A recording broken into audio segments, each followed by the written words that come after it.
From the land of Grant University in Urbana-Champaign, Illinois, this is the closing market report for the 5th day of February 2026. I'm Extension's Todd Gleason. Coming up, we'll talk about the commodity markets with Matt Bennett. He's at agmarket.net. I'll bring you up to speed on 45Z and the regulations coming out of Washington, D.C., reaction from the corn growers, the fuels associations, and many others. And then we'll turn our attention as we wrap up our time to the weather forecast. Mike Tannura from T-Storm Weather will be here on this Thursday edition of the Closing Market Report from Illinois Public Media. It is public radio for the farming world online, on demand at WILLAG.org, where today you can purchase your tickets for the upcoming All-Day Ag Outlook, the 36th annual event at the Beef House in Covington, Indiana. It's extraordinary. Don't miss it this year. WILLAG.org for details and to purchase your tickets. Todd Gleason services are made available to WILL by University of Illinois Extension. March corn for the day settled at $4.35. That was up 5.5. The May 6 higher at $4.43, and new crop December settled up 3 3/4 at $4.61. March soybeans $11.12 20 cents higher. The May 11.26 up 21 1/4. November beans at $10.98.5 up 11 cents for the day. The bean meal $7 higher. Bean oil a penny lower. Wheat futures soft red up 8.5. Settlement price there at $5.35 1/4 in the March, and the hard red March at $5.38.5 up 8 1/4 cents. Live cattle futures $6.20 lower. The feeders were off $6 even, and lean hogs were down 7.5 cents. That for 100 pounds on this Thursday afternoon. Matt Bennett from agmarket.net now joins us to take a look at what happened in the marketplace, fresh off a big meeting that you and the Ag Market team hosted in Nashville. First, did you get it right in Nashville last week by comparison to this week? Yeah, I mean it was a good weekend. We had a lot of fun, of course, and then pretty informational meeting. I mean, it's clearly the last couple 3 years been rough. I mean, there's no doubt 26 looks like a challenge as well. But we just encourage growers, not to lock in losses, 8 months ahead of harvest, and try to give this a little time to play out. Not real aggressive on doing anything, which looks good today, a few days later. But at the same time, we're still in a position that's challenging for most growers. It's nice to see some green on the screen here a couple days in a row. I think, there's a lot of different ways to look at why we're seeing that, but by all means, it gives us an opportunity to see better price action, what we've seen for quite some time. So was this last couple of days all about the relationship between President Trump and Xi and the possibilities? Yeah, I mean, a lot of it, and I think that's what kind of jump-started, because, if you were watching the screen like I typically am doing, there's no doubt that this thing just took off like a rocket ship there on Wednesday morning after the tweet or Truth Social or whatever it was, the post came out, that said that they had talked. And of course, soybeans was one of the things mentioned, that they might go ahead and buy 20 million tons instead of 12, and then continue to buy beans these coming 3 years, 25 apiece. And so that clearly is positive as far as looking at the U.S. balance sheet. It changes absolutely nothing in the world, first of all. And second of all, the tweet stated that, this is something that they might do. I mean, it's not like we have a formal agreement or a written agreement. What we've got is, quite frankly, just a social media post. And so, we've been encouraging growers, if you're in a position, especially like on old crop soybeans, we've just been handed a beautiful gift here over the last couple of days, giving people a chance to sell back over basis the board $11. And clearly, it's a better basis situation than what we've had, back in the fall, for instance. And so you look at new crop as well. I mean, you've got new crop soybeans up here in this $11 range, and that's better price action than what we've seen in a long time. So we certainly think that it could come and go just as quickly.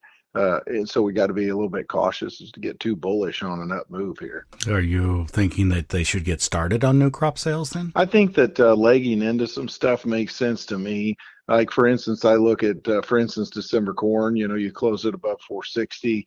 If a guy was to step in there and truly hedge, some 460 corn, our thought process is, you carried in 1.5 million or 1.5 billion bushels this last year, and your range for most of the fall for Dec to July carry, was running 30 to 36 cents. We've got to think with a 2+ carry this year that should be, every bit of what it was last year, unless you just have a massive crop failure. And so, I'm thinking if you hedge some corn off at 460 on your bin bushels, you could roll that out to July at some point at maybe 490, 495. And so, if that's the case, all you've got left to set is basis. And that might look awful good, here down the road. Now, again, I want to keep some flex, in my program. So I don't want to get super carried away, but by all means, some of our bin bushels, I think we need to start looking at, how might we be able to work our way into a price action level that we can live with. How about for soybean, generally going across the scale? Beans at $11 work for a lot of people. They don't work for everyone though, Todd. And I think that's where it gets a little sticky, is can $11 work for you if they're going across the scale next fall? You've got to assume that prices are going to be, I don't know, especially in our part of the world, maybe 50 cents lower than that, 30 cents lower than that, depending on when you haul them in and what kind of basis you can latch onto. So I'm okay with a person stepping in if it makes sense for their operation. I would never argue with that. But for those that it doesn't necessarily work, I think if you really want to try to get some protection on, we've had some guys step in and do, like a 3-way strategy where you're locking in $11 floor versus maybe $10 or even something below that, and then giving yourself a chance to participate up to $12, because we feel like, there could be reason to believe that you could have an opportunity maybe to sell a little higher than what we've got today at some point. It is awful early in the year once again. So, I know that bearish fundamentals exist as far as the world's concerned, but this U.S. balance sheet could be pretty interesting moving forward. Domestic usage is fantastic.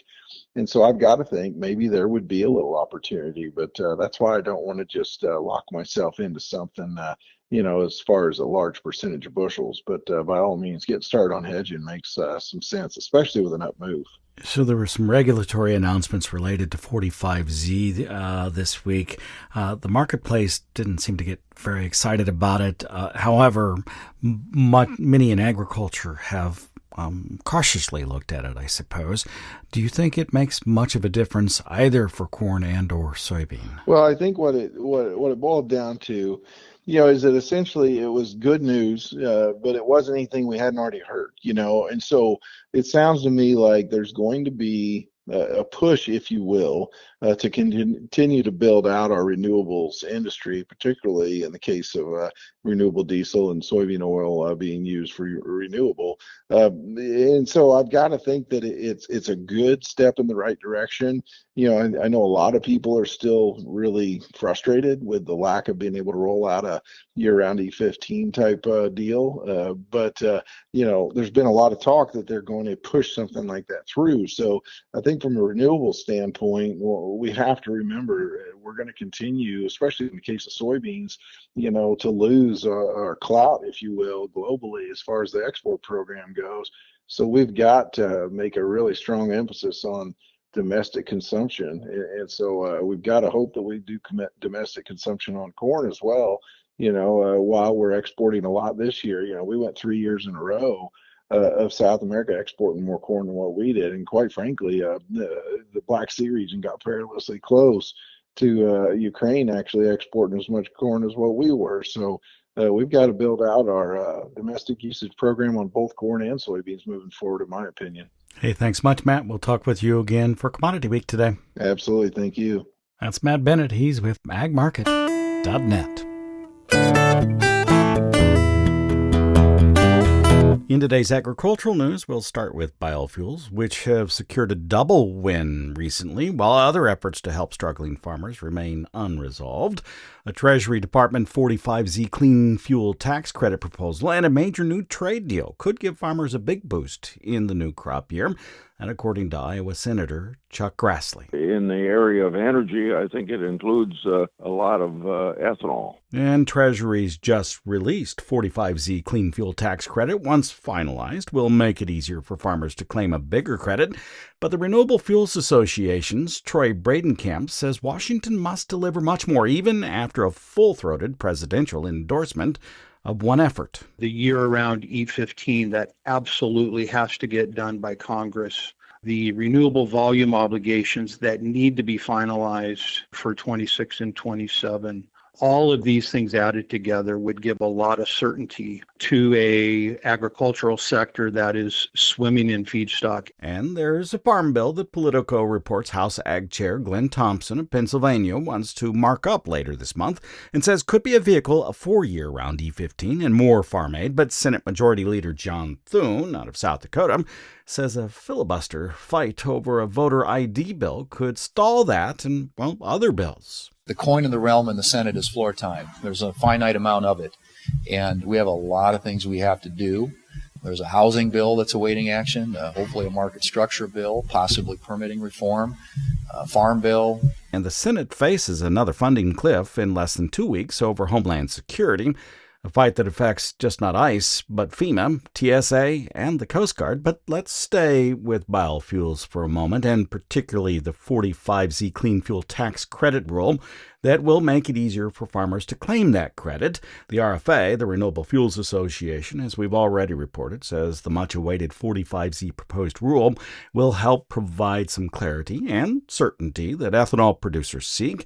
Again, here's Troy Bradenkamp. He's the RFA's Senior Vice President of Government and Public Affairs. Well, the proposal appears to resolve some of the previous confusion around what constitutes a qualified sale and begins to integrate the important improvements to 45Z, such as the removal of indirect land use change emissions from the carbon intensity scoring framework, which will effectively double the value of the 45Z tax credit for soy-based biofuels and provide eligibility for other feedstocks like canola. But Bradenkamp says more work remains. A new revised version of the 45Z CF GREET model. And in addition, there's questions that remain to be resolved around the quantification of emissions related to the low carbon feedstock production at the farm level and the implementation of the foreign feedstock provisions. The American Soybean Association, meantime, urged the EPA to finalize its overdue renewable fuel standard and robust biofuels volumes. Together, ASA says the 45Z credit and robust RFS renewable volume obligations would ensure the federal government's biofuel policies support the farm economy and rural manufacturing. For its part, NCGA, the National Corn Growers Association, reacted positively to the 45Z proposal by the Treasury Department in saying this proposal is a step in the right direction and will allow corn growers to transition into and supply the aviation sector. And while the credit has been available since January 2025, producers and farmers have struggled to capitalize on it with only minimal guidance from the federal government. Now, on that note, fuel retailers have expressed some concern about the 45Z guidelines. Groups representing fuel retailers across America expressed serious concerns with the section of 45Z clean fuels production credit. The associations say that 45Z is a giant step backward for American biofuel policy. The organizations representing truck stops and travel plazas and America's leading fuel marketers and the National Association of Convenience Stores are urging Congress and the administration to support simpler biofuel policies that would quickly reinvigorate biodiesel consumption and higher ethanol blends while enhancing the economy and energy market security. They say the transition away from the biodiesel tax credit to the 45Z production credit instituted a catastrophic decline in biofuels consumption that hurts the economy, and that Congress can fix it by bringing back the biodiesel tax credit. And that's a look at today's agricultural news.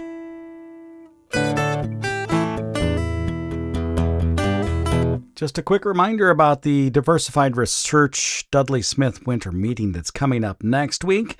University of Illinois Extension's Travis Mateer is inviting farmers to Taylorville Tuesday, February the 10th to explore a broadened Dudley Smith Farm Winter Meeting agenda. It'll cover beef cattle, cover crops, and new drainage water recycling research, says Mateer. It's one of those meetings that traditionally we have focused on beef cattle topics and predominantly grazing. But if you look at the program this year, we've really diversified it a little bit. Now, there's still that cattle component, but we've got updated research through the Dudley Smith Initiative, research updates on cover crops and how fertility treatments impact water quality and nutrient loss, and then also drainage water recycling. And so those are some really cool projects that are going on at the Dudley Smith Research Farm. We also have a producer panel later in the day that's going to talk about soil health legacy. So we have a kind of wide array of topics to discuss this year. And so I think, again, if you're a row crop farmer and you're cover cropping, thinking about cover cropping, or you have a diversified farm with row crop and cattle, this meeting is going to touch on some topics that should get you excited, and I think give you a lot of good information when you leave that day. Again, that was U of I Extension's Travis Mateer. You may join Travis, myself, at the Dudley Smith Farm Winter Meeting. It kicks off at 9 a.m. next Tuesday, February the 10th in Taylorville. It wraps up during the noon hour with the meal. There is no registration fee. However, pre-registration is required by today. You can either Google Dudley Smith Farm Winter Meeting or go to our website, willag.org, and look into the calendar of events for that event next week. Click on it. You'll find a link to get yourself registered. Don't wait. Do it right now. Speaking of meetings, don't forget to register for the All-Day Ag Outlook while you're at our website, willag.org. It's Tuesday, March the 3rd at the Beef House in Covington, Indiana. We've got an absolutely fantastic day planned for you. Kind of the basics with the farmdoc team all day long, along with the folks that you hear regularly on air here, like Matt Bennett. Registration cost is just $40. Don't wait. Do it today at willag.org. Look for the All-Day Ag Outlook meeting at the Beef House in Covington, Indiana. Let's check in now on the global growing regions with Mike Tannura. He's the president and CEO at T-Storm Weather in Naperville, Illinois. Can be found online at tstorm.net. Hi, Mike. Thanks for being with us. I appreciate it today. Hey, Todd. Always great being here. Thanks for having me on. Let's start in the southern hemisphere with the South American crops. I suppose maybe we could start in Argentina and work our way northward. Yeah, that sounds great. The story in Argentina is one of drought. About 1/3 of the corn and soybean crops were much drier than normal over the last 60 days. And this didn't just start recently, it's been ongoing here for a while. We're supposed to be some nice rains this week, at least that's the way it looked 5 or 6 days ago, but that whole thing pretty much fizzled. We did see some thunderstorms over the last couple of days, but they weren't widespread and heavy, and that's what we needed to get out of this situation. It's now going to dry out for the next couple of days, and that's going to lead us into next week. Now, we really need to see some rains next week and even beyond then, just because of how extensive the dryness is. And it looks like we're going to get at least some for about half of the crop. The main storm track is going to align across central and northern Argentina, and that should lead to some decent thunderstorms starting Tuesday, Wednesday, and Thursday, and then continuing for a few days after that. Now, as long as that happens, that should take away some of the dryness story in Argentina. But Todd, we need to be a little bit cautious here because we've seen a couple of these rain chances that look pretty good 5 to 10 days out, and then once we got nearer, things tended to fall apart a little bit. In this particular case, we think the setup is a little better than it was a week ago, simply because the jet stream is going to be in a nice location that even if it moves a little bit further north or south, we should still get some thunderstorms in some key areas. But overall, Todd, the story is that we do have this dryness in Argentina, and we do need these rains to verify. And if you move further to the north in southern Brazil and on into the primary growing regions of Mato Grosso and the center west, do things differ very much? Well, it shifted there a little bit. Southern Brazil and into Paraguay have turned much drier over the last 30 days, and this is a little bit of a concern. In southern Brazil, about 75% of expected soybean production was much drier than normal. And that adds up to almost half of the crop once you figure in some scattered areas to the north that are also experiencing some dryness. So they need rains there as well, even though the crop is a little bit later along than in Argentina. Their rain chances are not very good for a while. We might see some storms on Saturday, but that's really about it for the next 7 to 10 days. And because of that, there is some concern over how this is all going to play out. Rio Grande do Sul is where they plant a full season soybean variety, and that's the state that really would benefit from some of this rain. But it's also where the rain chances are pretty low again until about mid-month. And so, if all this comes to fruition, this is going to be something to watch because they need that rain now. And if they get it now, things would stabilize, but it doesn't look like it's on the way. As you move further north, it's actually the opposite. Now, these areas were a little bit dry not too long ago, but then we had a cool front move through last week, and another front is moving through now, and that's going to turn central and northern Brazil a lot wetter. Now, wetness at this time of the year is not all that unusual. February is actually the wettest time of the year, with some of these areas averaging 4 to 4.5 inches per 2 weeks in the month of February. So it gives you some idea of just how wet they can get. And this is the peak of the rainy season. So it's not all that unusual to see these heavy rains coming in like we're going to see over the next week or two. But they're not ideally timed. That we're harvesting soybeans in Mato Grosso now, and we're also planting corn. So heavy rain now slows that whole process down.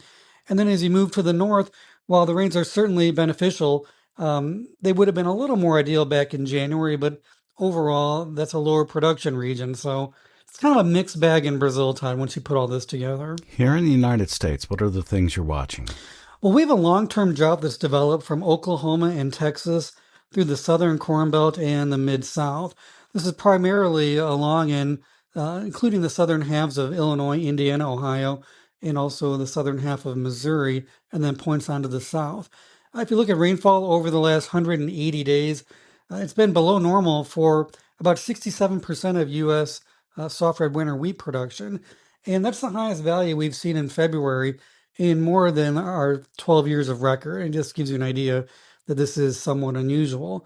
Now, it is going to turn a lot different as we move forward because we've been in this cold spell for a while. Now it's going to turn a lot warmer once we get into next week and probably into the following week after that. With that warmer weather comes higher humidity values, and with that comes better rain chances. There are some pretty decent rain chances for all of these areas that are in a drought once we get into the second half of next week and then beyond then. And we'd like to see those verify, even though it's not super important in February to be seeing some good rains. If it doesn't rain much next week and then we go into another dry pattern, we're not really that far from March. And that's where people might start to pay a little more attention to this. But it's something that we're watching. And if these rains do come up, we'll still need to see some more. But at least it would give us some indication that we're not in a long-running drought, because as it says today, we are in one. Okay, thank you much. We appreciate it. We'll talk with you again next week. Sounds great, Todd. Mike Tannura is with T-Storm Weather. That's tstorm.net online. You've been listening to the Closing Market Report on this Thursday afternoon. Don't forget to visit our website, where in the calendar of events you may sign up for next Tuesday's Dudley Smith Winter Meeting, or on the homepage there, WILLAg.org, you can sign up for the Tuesday, March 3rd, all-day ag outlook at the Beef House in Covington, Indiana. I'm Extension's Todd Gleason.